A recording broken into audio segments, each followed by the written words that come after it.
I'm originally from Hesperia, California.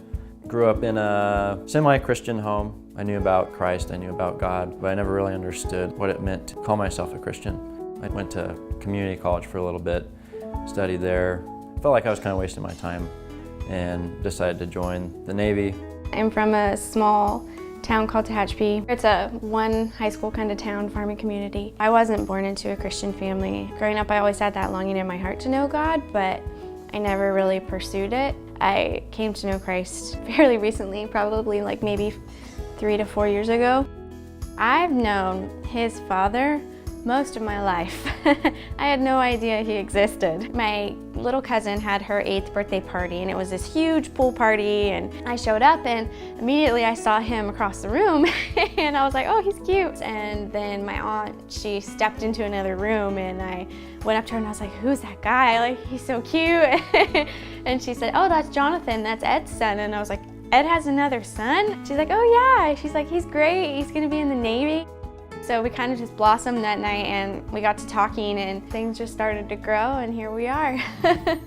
We were married on May 10th of 2014. I believe it was just a little under a year after we were married that I became pregnant.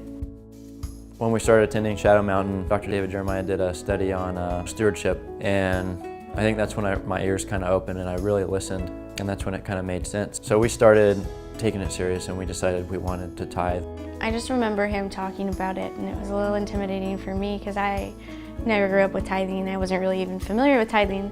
And I was like, you want to give our money, like 10% of our money to the church? And I was a little concerned about that because, you know, things could get really tight. But we gave to the church, and I was really kind of scared about it, and our bank account was low. And I remember we got a card in the mail, and it had a good amount of money, just enough to pay our rent and to pay for food, and even like a date or two for us. It was really random and we weren't expecting it, and it was really just cool just to see what God can do when you just trust him. Now it's like there's an abundance, you know, there's a joy, there's provision where there shouldn't be provision. There's things that God has given us that there's no other explanation. Each year since we started tithing, we've had a pay increase. But the provision God gives you isn't always in monetary value. The birth of Ellie, Kylee had HELP syndrome, which is pretty serious. I mean, there was a very high chance of losing Kylee and possibly Ellie as well. And just seeing how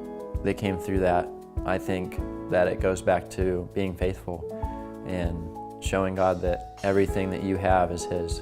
That's when God can prove to you and show you that his promises are true and that he'll take care of you.